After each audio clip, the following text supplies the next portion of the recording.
and I'm the President and CEO of the Friedman Foundation for Educational Choice.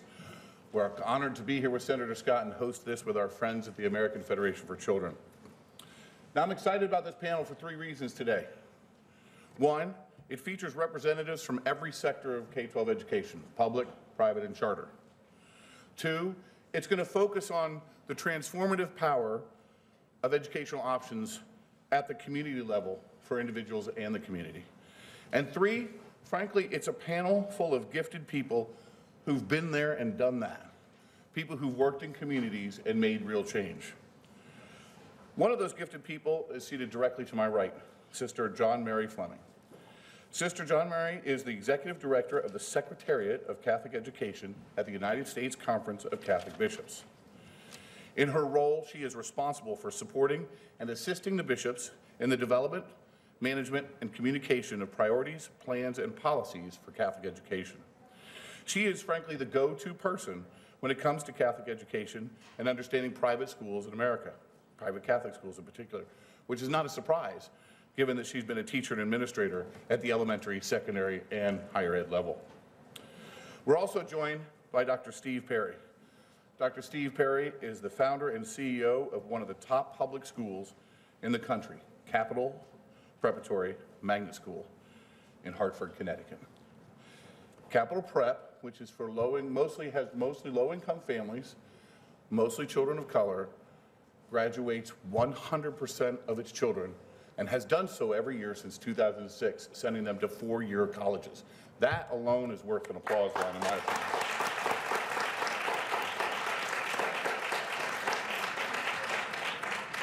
Dr. Perry is a regular education contributor for CNN and MSNBC, a best-selling author, a TV host of his own documentary, and as soon as you will hear him talk, you will see him be one of the most passionate voices for education reform and for real change in communities in the country. Next to Dr. Perry is Nina Rees, who I've had the honor of knowing for almost 20 years now. Nina Rees is the president and CEO of the National Alliance for Public Charter Schools, She has over 20 years experience in DC, most recently as the senior vice president for strategic initiatives for Knowledge Universe, which is an amazing, huge company helping kids. She has also served as the first assistant deputy secretary for innovation at the Department of Education, U.S. Department. They never had a secretary for innovation and change before, and Nina was the first. That was, of course, right after she was Vice President Dick Cheney's deputy assistant policy director for domestic policy. So Nina has a huge history with DC and with education. And finally, to her right is Mashea Ashton, who serves as the board chair for the Black Alliance for Educational Options and is CEO of the Newark Charter School Fund. Previously, she served as the executive director for the New York program, senior advisor for the Charter School Policy for New Leaders for New Schools, and executive director for charter schools for the New York City Department of Education. So we're going to do the same thing that Rick did. First of all, on your seats are a bunch of the social media. Please get involved in the social media. Pound Choosing Excellence, and all the panelists have their Twitter handles on your table, so please use them. I'm going to start real quick with following up with what Senator Scott asked. At the end of last panel, he said, we need to have a grassroots conversation about what's happening to our kids today. So I'm going to throw this one to you, Dr. Perry. What's really happening to our kids and families today? How bad is it? What's happening, first of all, thank you, and thank you, Senator Scott, and all the folks who've assembled here this morning to have a conversation about the most important issue of all time, which is education. It's the enlightenment of a generation and the opportunity to transform the lives of individuals for whom opportunity hasn't been there. What's happening is the very life force of a generation of young people is being robbed from them and given to the employees of the status quo. We don't have a school system that is put in place to help our children. We have a school system that is kept in place to ensure that the grown people keep their jobs. And I have seen too many beautiful children like those who are here from Richard Wright and Chavez.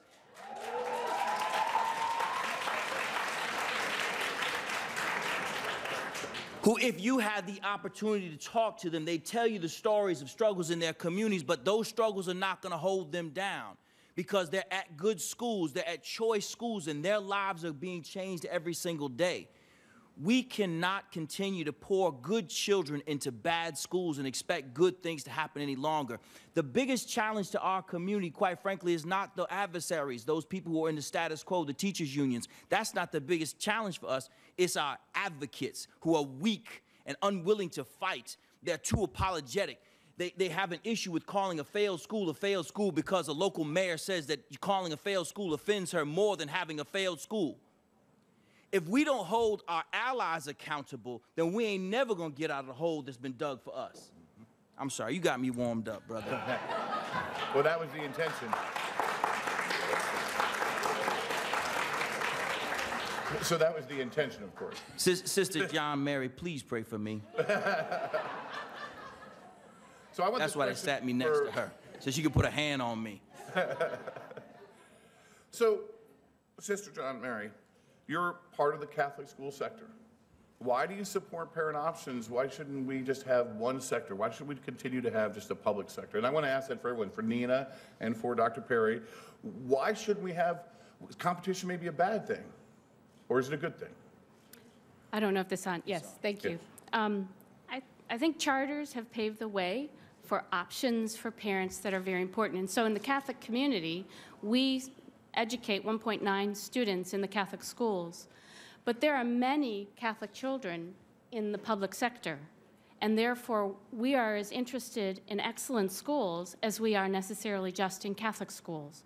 And so that's why we're interested in parental choice, because it's part of our DNA as a school system.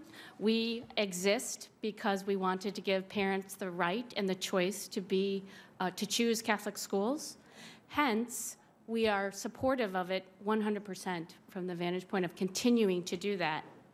And so that's why we're interested in parental choice. We're also interested in parental choice, to piggyback off of Dr. Perry, is we're very concerned about children. The hope of our society is in this room right now. These are the kids that we have.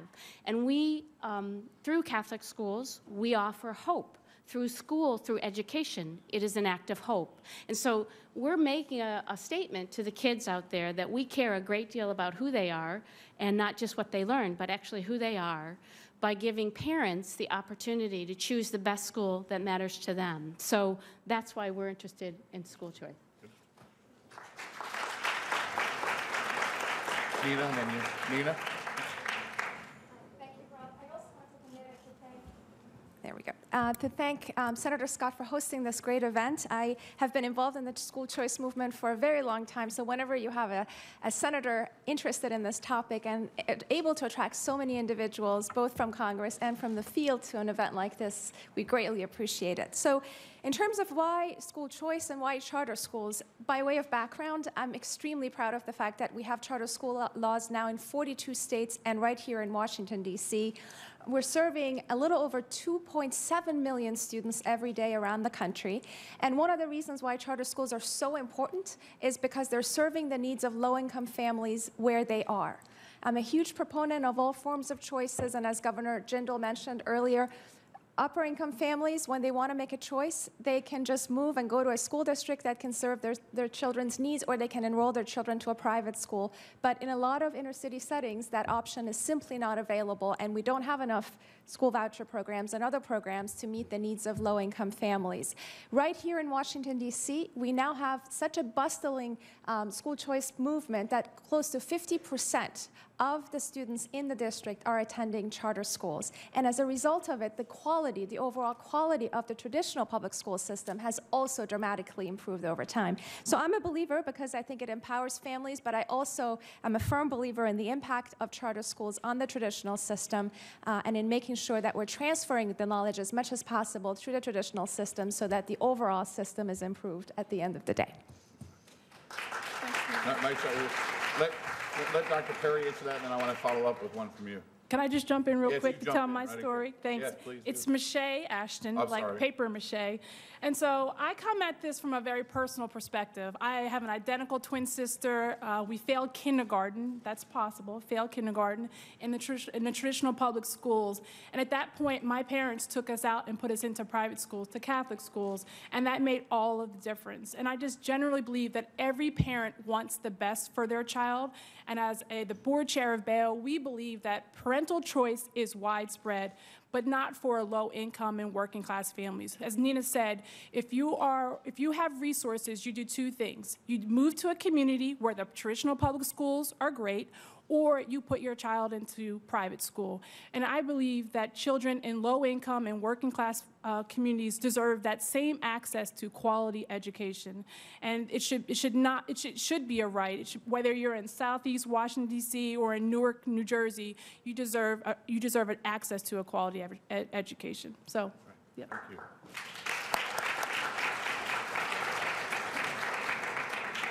I think it's worth noting that I'm a school choice advocate, not simply a charter school advocate. Raggedy schools are raggedy schools, no matter the designation. There's some raggedy charters that need to be shut down this evening, and there's some raggedy traditional schools that need to be shut down a couple of years ago.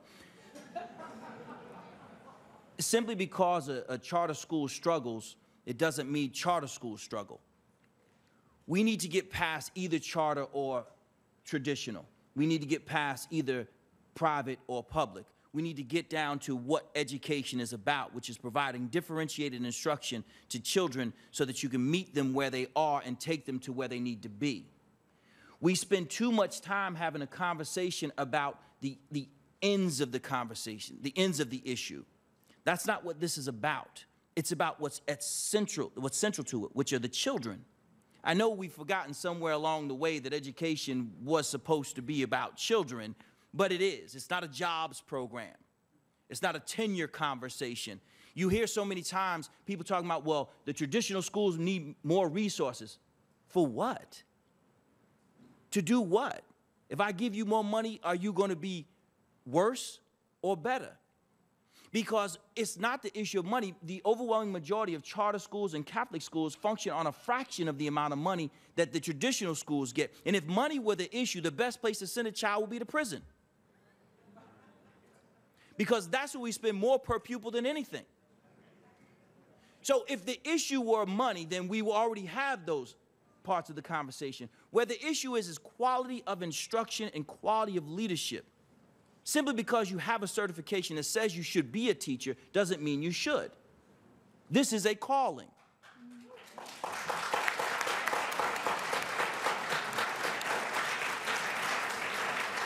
And just because somebody called you with a job offer, that doesn't mean you were called.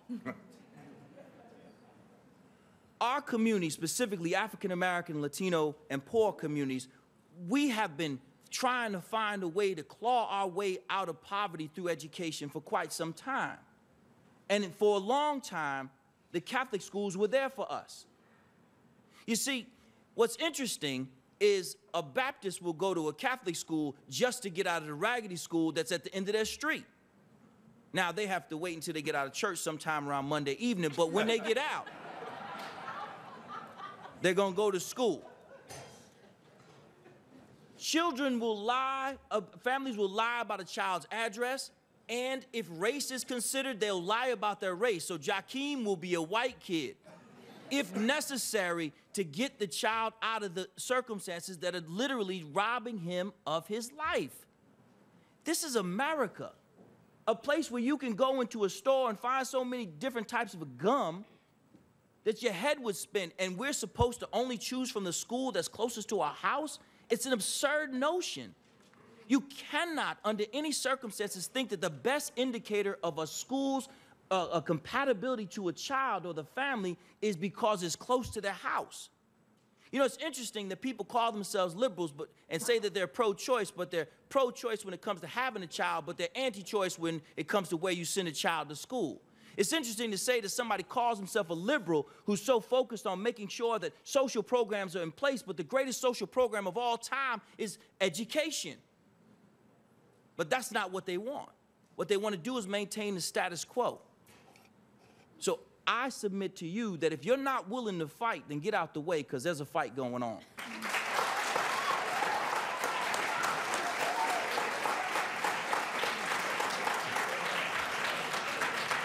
She's praying. She is praying for me as we speak. Right here. So Sister John Mary, Dr. Perry talked about it being a calling, right? And so your schools is a calling. What makes your schools unique in the Catholic sector, and what do you offer that other schools don't? In the Catholic environment, we offer Jesus Christ preached in the gospel. And so that is the fundamental reality of our schools. But what we believe is that the individual, the human person within our schools is of inestimable dignity. And because of that dignity, we owe them within our environment an excellent education that will help them flourish as an individual person, as a human being. And therefore, all the things that make up good education are part of the conversation for our schools. And good teachers, community, excellent governance, good use of resources, all of that is part of the larger question because it matters to who the children are. We believe that education has two ends, and the Church's teachings on this have been very clear for many years. Both the flourishing of the person here and now as a citizen of this world and their eternal end as a citizen of the world to come. And so the mission and the vision of our schools, we try to keep that very much within our minds because it matters to the children who are in front of us. So that's what makes our schools different. So Nina, I'm going to assume that that's exactly the same mission as the charter school sector, right? What makes the charter school sector unique and different? What do you offer? Again, it's a diverse community, so depending on the state law that allows for the creation of charter schools, you're going to have very different types of charter schools. One of the things we do at the National Alliance is grade charter school laws based on their strengths, and last year we also produced a document that looks at the movement and the quality of the movement. How innovative is the charter school space in the different states? And the thing we base it on is whether, as an entrepreneur, you're able to open a school and come up with different types of curricula, different modes of delivering that curriculum, and different ways of attracting families and running your school. So the more freedom you have to do that, the stronger your law is, so to speak. So here again in Washington, D.C. and states like Louisiana, they have some of the strongest charter school movements because you're able to create online charter schools. You're able to create charter schools that are focused on math and science, on bilingual education, on character building and whatnot. So depending again on the strength of the law, you have different types of schools. We are agnostic as to what type of education is provided, so long as the school is held accountable to raising student achievement and held accountable to making sure that all of the students, regardless of the race background, are achieving, graduating, and going on to college. That's great. Yeah. Go ahead. I have another one for you, but go ahead. Great. I'll just add, I think you asked earlier, like, what's happening in our schools and in our communities. And in many schools, particularly in urban and working class communities, our kids are dying. They don't have hope. There's teachers who don't believe in them. They don't see going to and through college or having a career and family as something that's very real to them. So this problem is urgent, it's real, and we have to have a three-sector approach to it. Sometimes I hear, it's all about having great charter schools or having great traditional public schools or put more money to it. The reality is we need a three-sector approach. We need great charter schools, great traditional public schools, great private schools, great independent schools. But as Dr. Perry said, if they're not quality, then they need to close. We need to have a no excuses, no time, no patience for schools and for organizations or people who don't put children and students' interests first. So that's a great question. I just, last couple months, or last actually 6 months, 2 schools in Indianapolis have closed. Parents did not want it, even though the schools were poorly performing. So is there a distinction between the idea that we want accountability based on test scores and performance, and yet parents still don't want that school to close? I'd be interested to hear your reaction to that. Should parents be able to go to poorly performing schools? Well, you know, I think it's on us as reformers to really think thoughtfully. I believe that low-performing schools should close, but if the students are going to go to worse-off schools, that's actually not a better choice. So we've got to engage, and so you know, this panel is about engaging community in the process. We've got to be more transparent about what is a quality schools. It's not just test scores. It is family engagement. It is teacher satisfaction. It is accountability on multiple measures. And so, you know, I would argue that there's not great transparency around what is a quality school. And the more we can engage our parents, stakeholders, and policymakers into the discussion about quality, I think the more thoughtful we can be about closing schools and providing students and families better options. Like Sister John Mary, she looks at me. When she looks at me, I have to say yes. And I agree from the vantage point that we use a phrase, principle of subsidiarity. The local level in the Catholic school, the community should be vested in that environment. And that means parents, it means administrators, it means the pastor, the bishop, it means a vestedness. The other point that I think is really important is that in doing so, that relationship between the school and the family is a partnership. It's not just a consumer experience. It's an actual partnership where the school takes on the obligation to educate that child on behalf of the parent, in loco parentes. And I think that element of relationship related to education is extremely important and maybe sometimes missing in this conversation, that the parents have an obligation to communicate well with the school and the school vice versa, and it's not just one way.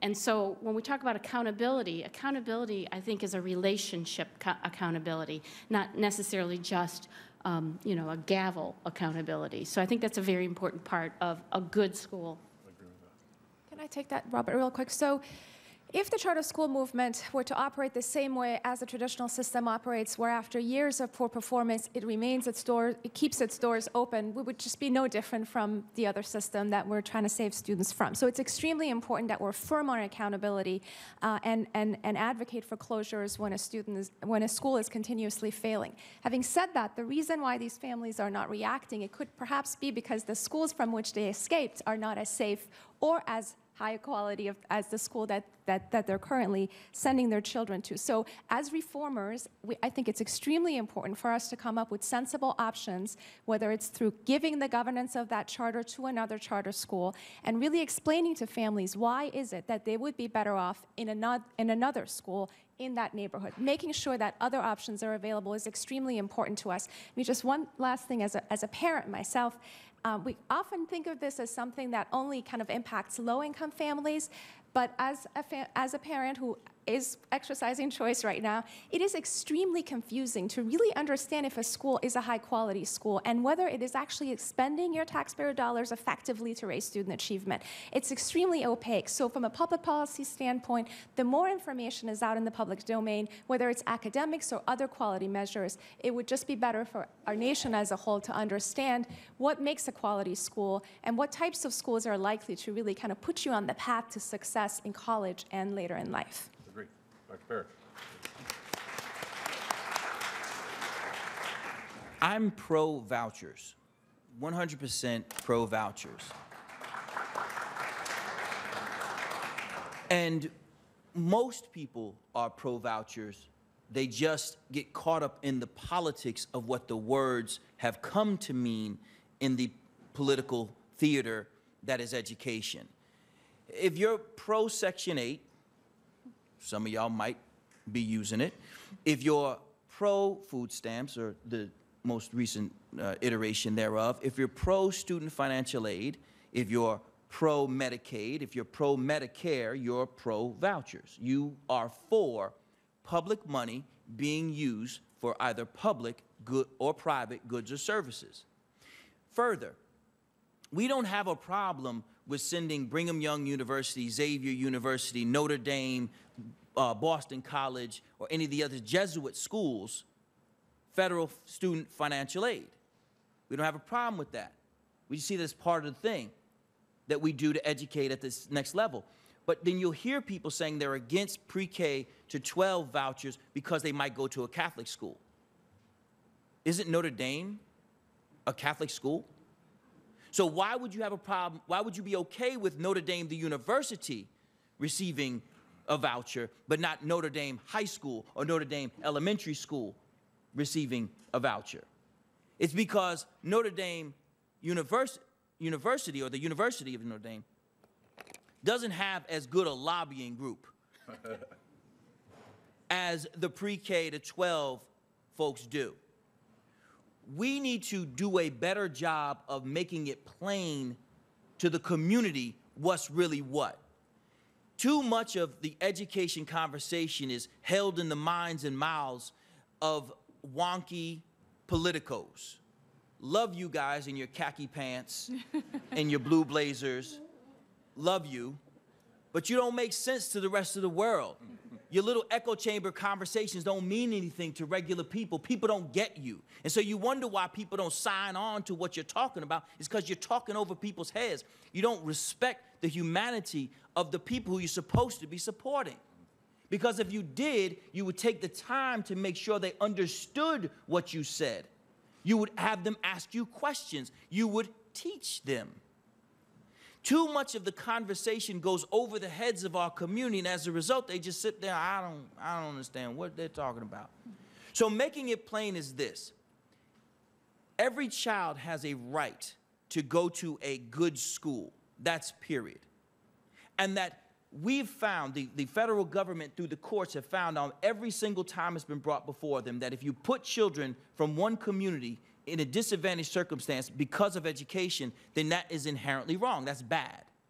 So they need to be given choice. We need to fight to make sure our community understands that if they got a scholarship like they're trying to fight for their child who can barely play basketball, but they'll pay $1,200 to put them in an AAU program, if we can explain it very simply, a scholarship, just like that college scholarship that you want, could help your child go to a school, whether it be from pre-K or in 12th grade, then they understand terms like a voucher. A voucher is just a scholarship.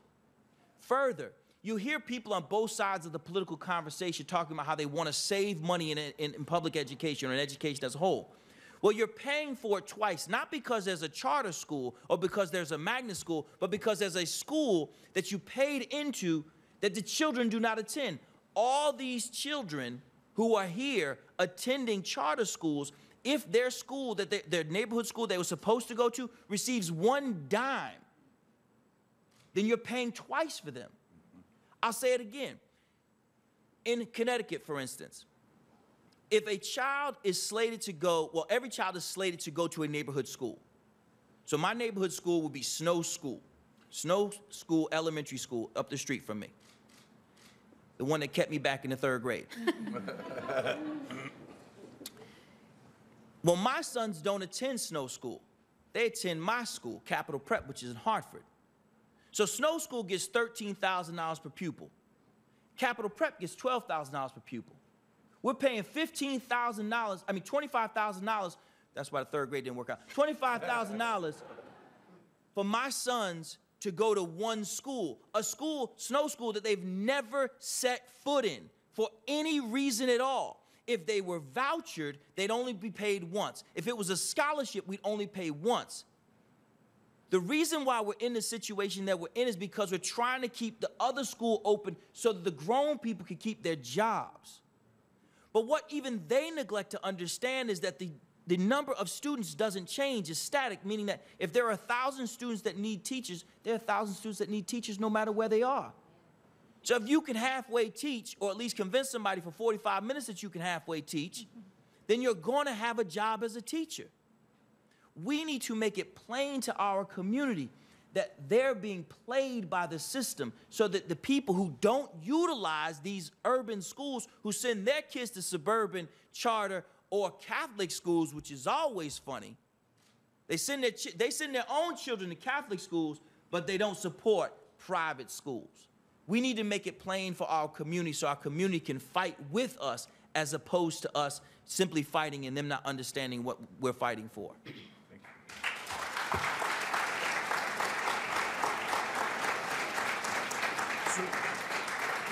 Mashea, as one of those khaki, suited potential policy people, right? And Dr. Perry talked about grassroots politics. So Bayo's done some incredible work on grassroots politics and grassroots activism. What are the big challenges that you faced at Bayo, and in particular, maybe even dealing with people in khaki pants and blue blazers? Well, I mean, I agree with Dr. Perry says. Sometimes the policymakers or the funders think that this is an intellectual debate. They think, well, let's talk through it. We can talk our way through the problems. And what it really is personal, one-on-one relationships. We've got to spend the time. And the other challenges, I mean, it's an urgent problem. So people want to give money and get organized and come out today, and then it be done. But this is a long-term battle. It's a long-term fight, and we've got to invest in. It just takes time, but it takes a one-on-one conversations. As we think about organizing or engagement, whether it's in Louisiana or Alabama, Kentucky, or even in Newark, New Jersey, we have to start with the one-on-one conversations. And the reality is there are better people who are messengers in the community. We can't have the fly-in, pilot, helicopter type of people who come in and say, believe in these policies and come fight with us. It really has to be from the parents and from the community. But it takes the trusted relationships, it takes time, and it takes real support. I would agree with that. Looking at the charter sector, what are some examples of great grassroots activism from the charter sector? Great. So you have Emily Kim from Success Academies on a later panel. She and the families of her school rallied 20,000 community leaders and parents to walk to Albany to ask to make sure that one of the schools that the mayor de Blasio, was trying to close would stay open. To me, that's a great example of an effort that started with one school. Families for Excellence Schools assisted in that effort and brought the other charter school leaders to the forefront. We have two leaders in the room today, Darlene Chambers from the Ohio Charter School Association and Mary Carmichael with the South Carolina Charter School Association in the back. These two individuals probably can tell you more about what they're doing in their respective communities. But I will tell you this, piggybacking on what Mashea said, one of the things that you notice when you go to a lot of these communities is the sense of learned helplessness. A lot of people have come to these communities to offer hope, and they have left. And that's often, quite frankly, and unfortunately, what happens with school district leaders who go in with a lot of hope. They may have the school board support at the time where they're in office. They offer hope. They create a safe community. But unfortunately, the average tenure of an inner city district superintendent is less than 3 years. So when they leave, they take those ideas, and the next person comes with new ideas. So I think understanding where they're coming from and making sure that whatever infrastructure you have in place is one that's going to stay there after the reform is gone is important. And one reason why charter schools or any form of choice trumps any systemic reform is because those schools are going to stay, and families are choosing them. They're not beholden to them because they're assigned to those schools. We often overlook the most obvious grassroots efforts, the waiting lists. Yes. Parents are voting with their feet. They are saying, I don't want this school to which I am assigned. And so some of the largest school systems in America are losing 10, 20, 30%, 40, 50% of their entire student population. There are no other cities, there's no other movement that's clearer than that. Our school in Hartford has 4,200 children on the waiting list. One school, 70 available seats. But because of a weak school board, because of a weak mayor, and because visionless leaders in the community, our school is not allowed to expand. With vouchers, we wouldn't have to go through this. Each one of those children would just leave, and we'd just open another school. We'd open as many schools as the community has asked for. When the community says so resoundingly that they want something, and the politicians stand in the way because literally a blogger or a union person sends something mean to them or says something about them, they're so weak in their conviction, yet they say that they're for children. These same people who do not send their own children to the schools which they legislate over. We have what we refer to as micro-activism. Micro-activism is what we overlook when we have the conversation about grassroots movements. these families, our families, who seemed for a long time to be uneducated, have found a way to understand which schools are the best performing schools. They may not understand the test data. They may not understand what STEM means. They may not understand what the theme is. But if you look at the schools with the longest waiting list, you will find that they are also the best performing schools. So the streets are talking. The drums are playing. And our community wants out.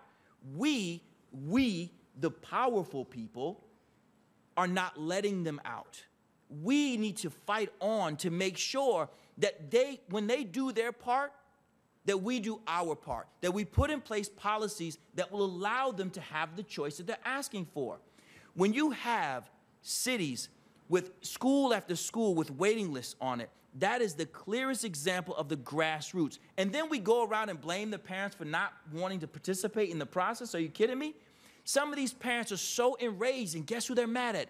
Us. They shouldn't be mad at us, but because we don't explain to them, you know, the reason why you're on a waiting list is not because the Charter School Association doesn't want you, or Bail doesn't want you, or the Catholic school doesn't want you. That's not why. It's because the weak school board and the overzealous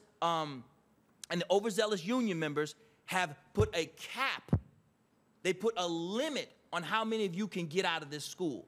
Until we begin to make it abundantly clear who is to blame for this, we keep getting the blame. So when I'm out there doing bus duty, because I still am a principal, don't worry, we have a snow day. I know there's somebody writing about why is he in D.C. today.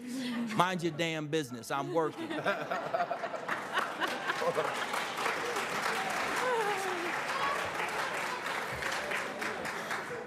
When I'm out doing bus duty and parents will come up and stop and say, my child has been on your waiting list for 6 years. That doesn't feel good. I am not proud of that.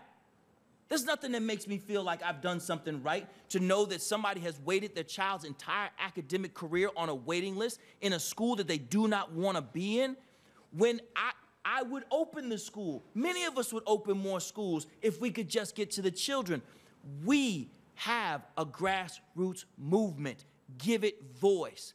Fight to make sure that once the parents have done what they could do, which is to vote with their feet, once they have moved out of these failed school systems and they have sought an opportunity, then fight to make sure that vouchers are real, that choice is real, so that they can get their children out of the doldrums of the very system that uneducated them. So sister,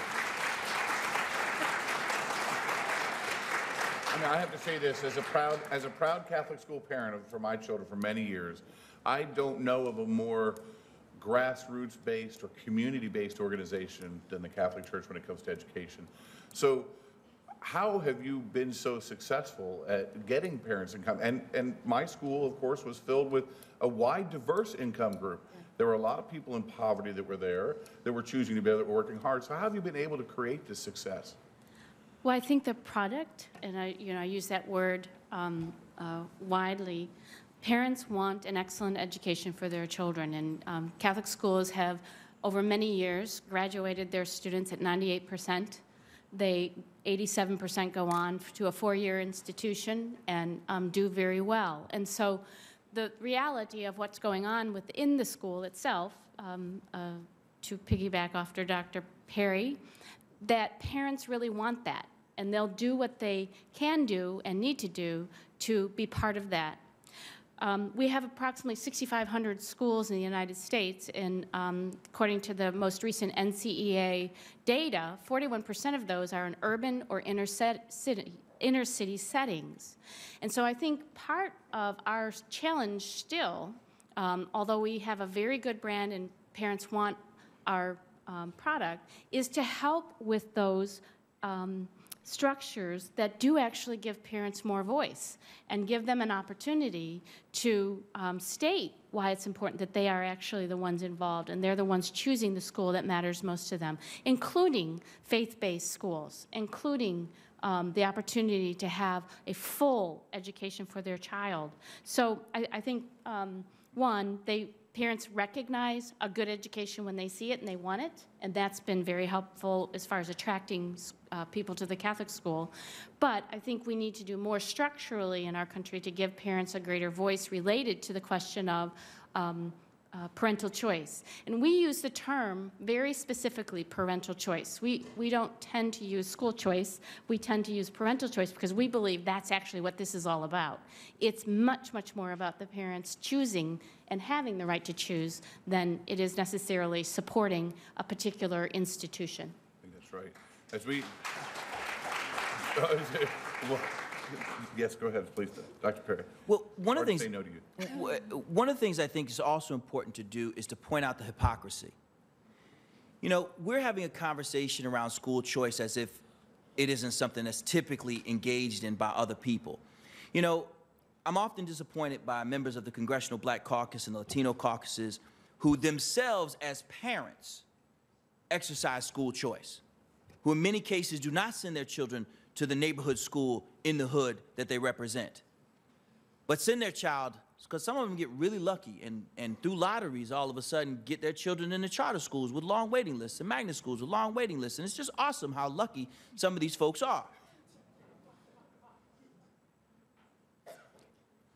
If we don't call out the hypocrisy of individuals who themselves benefit from choice, but then pull the bridge of choice up behind them, then we're not going to get to where we need to be. In America, in this country, your fate should not be decided by lottery. But in many cases, the reason why there is a lottery in many states is because the law is written such that when there are more applicants than there are seats, there needs to be a lottery. But if there were more seats or more options, then there were applicants, there will be no more lotteries in most states.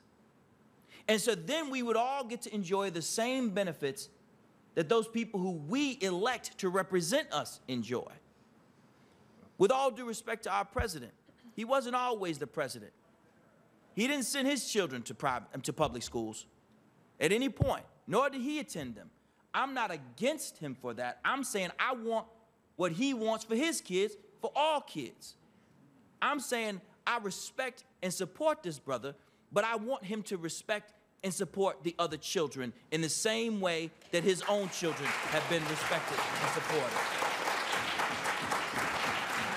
So we only have a short period of time left, so I wanted to get everyone to ask this one last question. We have lots of people in the audience. Here's what I'd like to say, or ask you. You all have been involved in grassroots in schools for a long time. What one piece of advice would you give to reformers, and in particularly the young reformers and young scholars in the room, because people like me may not change our stripes very often, but the young ones out in the room, what one piece of advice would you give them about grassroots activism and getting involved? Why don't we start with Mashea? Come down this way. Well, you know, thanks again for having me. I think the one thing that I want us to just impress upon as we have this intellectual debate is what I often hear is that parents in low-income and working-class communities cannot make great choices. And I just think that we have to just go away with that idea and really meet parents where they are. Every parent wants what's best for their child or for their children, and we've got to assume the best and give them the tools and resources and the advocacy tools to fight for themselves. In particular, as I see the children here in the room, your voice matters. You can be the voice for the voiceless. I was hoping that a child would be up on the panel. Maybe later this afternoon we can hear from the children because they actually know what's happening in our schools. Thanks, Robert. And I completely agree with Mashea. I would just leave you with one bit of advice. As Congressman Kathy McMorris Rogers mentioned, there's a program at the federal level that supports the growth of charter schools. It's called the Charter School Program. It's been around since the mid-90s. It has huge bipartisan support, but it simply doesn't have enough funding in it to keep up with the pace of growth. As Dr. Perry mentioned, there are a lot of families who are currently putting their children's names on wait lists. We have over 1 million names right now on these charter school wait lists. There is a very quick and easy way. I don't want to say quick and easy because nothing is easy here in Washington, but there is a way to address this wait list by creating more charter school seats. And one way Congress can help is by putting more money into this program. So if you want to engage at the federal level, tell your members of Congress to put more funding into the charter school program. That's the quickest, fastest, easiest way to get rid of this wait list and to make more opportunities available for families.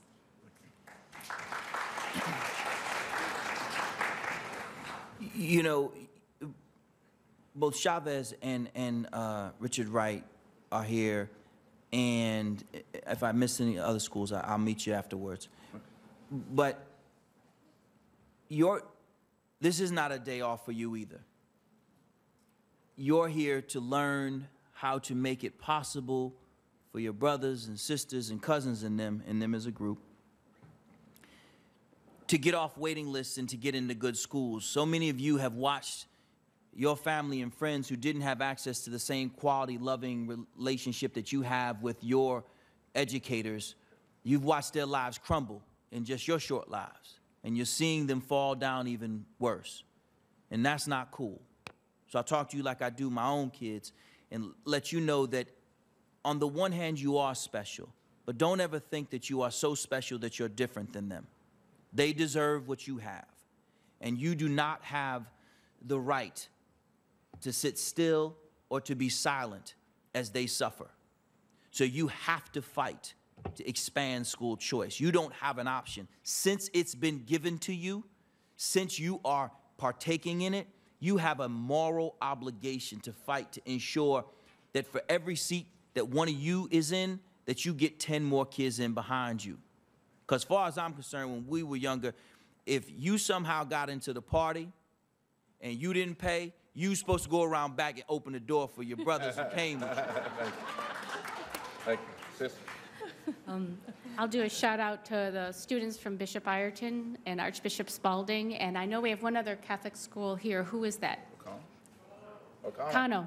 Thank you. And so anyway, just thanks for being here today. And Dr. Perry has pretty much laid the moral gauntlet down, so I don't have to do that at this particular point. But what I do want to say is that in dealing with advocacy and the whole question of advocacy, respecting the local community and respecting the parent, I think, is fundamental in any reform that we're about. The parents, I agree, do know what they want for their children, and they're looking to us to help give them a voice to be sure that the legislature knows what they want for their children. And so that partnership, I think, is critical to success in the reform. And so the other thing is education, education, education. There's so many people we know who really don't understand what parental choice is all about. And therefore, we think they do. And so I think it's important for us to keep remembering that there's a lot of people out there who could be with us and help us, but may not fully comprehend what it really is all about. And so education, advocacy, implementation, those are the three things. Amen. Amen. Ladies and gentlemen, we're 3 minutes over on the panel. There's a box lunch. I'd like to give our panelists one more round of applause. What an incredible panel. Thank you.